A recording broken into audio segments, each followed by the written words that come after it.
The thickness of this piece of brush coating is less than 1 millimeter. You can see its toughness.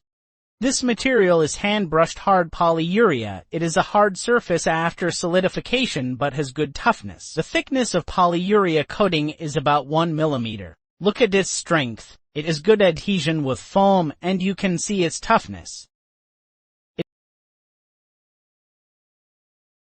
It is hand-operated molding. The ratio of a B glue is 5:1. To glue added together to stir evenly quickly. Pay special attention to the cup wall and cup bottom of the glue should also be stirred up with the hardener to mix fully. If the amount is relatively large, it is recommended to use power tools to stir, because the glue will slowly thicken after mixing with the hardener. It can be applied with a brush or scraper. Polyurea does not contain solvents, so it will not corrode the foam.